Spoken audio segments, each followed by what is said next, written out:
एक जानिब ईरान के हाथों मार और दूसरी जानिब हिजबुल्लाह के हाथों धुलाई।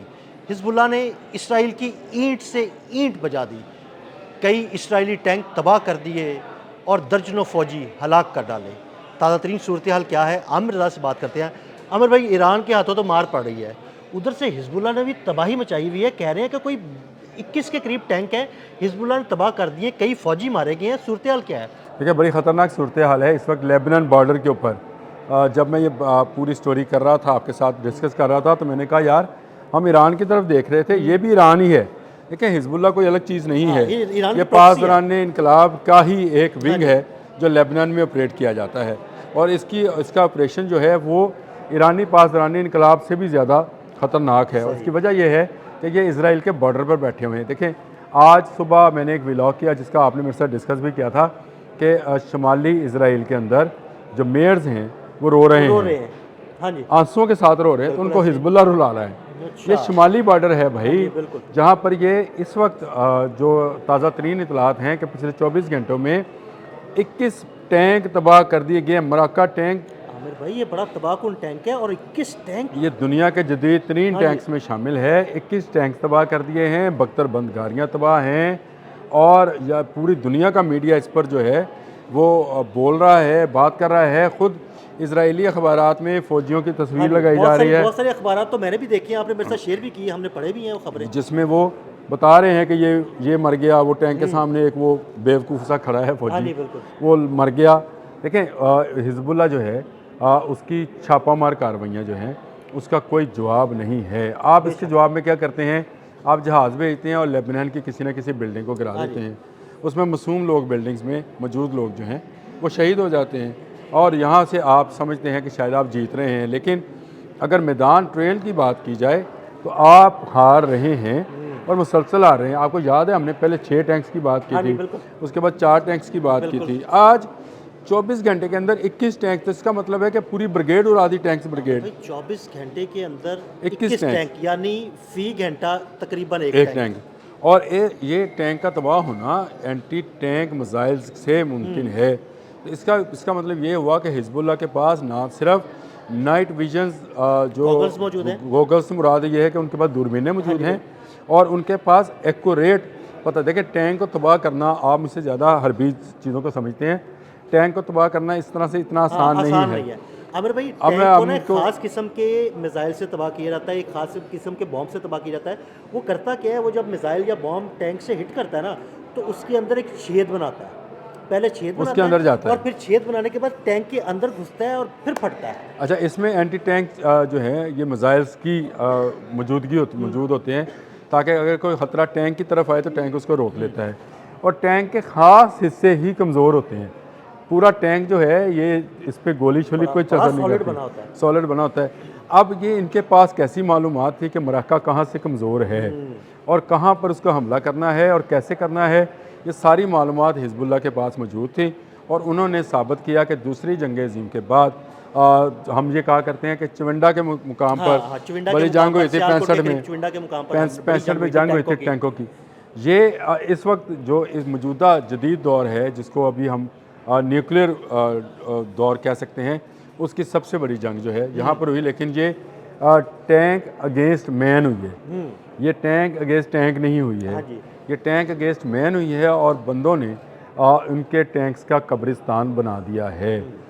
ये जितने टैंक्स थे इनको इसलिए लाया गया था ताकि ज़मीन पर कब्ज़ा किया जाए, नई आबादियाँ बनाई जाएँ। लेकिन वो सारा ख्वाब उसी वक्त अधूरा रह गया जब आपके मेयर जो हैं वो दौदीज़ और बुला बुला उनके नाम हैं, वो जो हैं वो आंसुओं के साथ रो रहे हैं कि हमें, हम ये कह सकते हैं कि हिजबुल्लाह ने शुमाली इसराइल को टैंकों का कब्रिस्तान बना दिया। ये बिल्कुल आप 100% ना सिर्फ ये कह सकते हैं बल्कि उसकी तस्वीर मौजूद हैं। उसकी हिजबुल्लाह ने जो है बाकायदा प्रूफ, देखें दुनिया का मीडिया जो है ऐसे ही उसको छाप नहीं रहा है। चाइना से लेकर टर्की तक और अमेरिका तक इस पूरे बात की धूम है कि इस वक्त जो टैंक्स लेकर चढ़ दो रहे थे लेबनान के ऊपर, वो इनका अपना ही कब्रिस्तान बन गया है। इनके कितने फ़ौजी इसमें जहन्नम वासल हुए, कितने लोग जो हैं मारे गए, ये अभी दादोशुमार सामने नहीं आए हैं। हाँ, मरने वालों की चंद तस्वीर मैंने आपको भेज भी दी हैं, जो फ़ौजी जो हैं अपनी जान से गए और इजरायली अखबार उसको बयान कर रहे हैं। तो इससे नज़र ये आता है कि हिजबुल्लाह का दावा जो है सिर्फ दावा नहीं है, उसके उसमें पीछे सदाकत है। देखें पहले से 10-12 टैंक्स, और मैं ख़ुद भी शर्मिंदा हूँ इस बात पे कि पिछले 5-7 दिन से हमने बिल्कुल लेबनान वाली साइड पर कोई हम उसको टच नहीं कर सके। सके। उसकी वजह यह है कि शर्मिंदा होने की बात नहीं है, मसला यह है कि चूंकि इतनी ज़्यादा डेवलपमेंट इधर ईरान की तरफ थी कि हम उसको टच ही नहीं कर पाए। आज जब ये 21 टैंक्स की खबर सामने आई तो ये बड़ी अचंभे वाली खबर है। और इस तरह से अगर देखा जाए तो इस तरफ से भी इजराइल जो है वो मार खा रहा है, और ज़्यादा मार खा रहा है। अब तीसरी तरफ से भी उसने मार खानी है, एक दफ़ा फिर हौसियों ने उठना है। अब हौसी उसी वक्त उठेंगे जब सऊदी अरब को हिमाकत करेगा, जो सच्ची बात है। उस वक्त भी ये मार खाएंगे। तो ये मार खाने का सिलसिला जो है इजराइल का भी जारी रहेगा। आपने वो पहले वो यूनान के जजीरों वाली जो बात की थी, इसीलिए यहाँ से भाग कर ये कहाँ जाएंगे, इसका रास्ता ये तलाश कर रहे हैं। हिजबुल्लाह ने अब तक जो है मैं ये समझता हूँ कि हसन नसरुल्लाह का जो बदला लिया है वो बदला बड़ा शानदार है। और इतने बड़े टैंकों की फ़ौज जो है उसको नीस्तो नबूद कर देना, उसको जला देना, उसको ख़त्म कर देना, और उनके इजरायली यहूदी सहूनी फ़ौजियों को जहन्नम हासिल कर देना, मैं ये समझता हूँ कि ये एक बड़ी कामयाबी है। और हिजबुल्लाह को अगर कुछ मौका और मिला तो शायद इजराइल के कुछ इलाके जो हैं वो लेबनान का हिस्सा हों। लेबनान गवर्नमेंट इसको कुछ ना रोके, लेकिन हिजबुल्लाह जो है वो आहिस्ता आहिस्ता अपने हाइडआउट्स के अंदर छुपकर उन पर हमला कर रही है। और ना सिर्फ हमला कर रही है बल्कि कामयाब हमला कर रही है। जो मैंने इससे पहले हमने हाग या काग वाला जो किया था, उसमें मैंने आपसे कहा था कि जब एक जंगी हिकमत अमली आप लॉन्ग टर्म से तैयार कर रहे होते हैं तो आप दुश्मन के हर आने वाले हथियार का पहले से जवाब तैयार कर रहे होते हैं। असल में आप ये नहीं, आपने जब दिफा करना होता है ना तो आप वो जवाब तैयार करते हैं, आप कभी हमला नहीं करते हैं। आप अग्रेशन का मुजाहरा नहीं करते, आप सिर्फ अपने दिफा में सारी आप सिर्फ इससे एक अंदाज़ा लगा लें कि क्या हाग या काग पे ये कब्ज़ा अमेरिका कर सकेगा कि अभी लेबनान में हिजबुल्लाह एक सेक्शन है, सेक्शन ऑफ पासदारान है, पासदारान खुद नहीं है। तो ये छोटा सा सेक्शन जो है इनके काबू में नहीं आया। इतनी जहाज़ों के साथ बम्बारमेंट और इतने टैंक्स और इतनी बख्तरबंद गाड़ियों के बावजूद ये मार खा रहे हैं। तो इससे अंदाज़ा लगाई कि ये किस कदर तैयारी जो है ईरान कर चुका हुआ है। और अभी मैंने पहले सुबह एक व्लॉग आपके साथ कर रहा था तो मैंने आपसे कहा था कि अभी एक हौजी तो बिल्कुल अनटच कुंवारे बैठे हुए हैं, उन्होंने गोली तक नहीं चलाई अभी तक।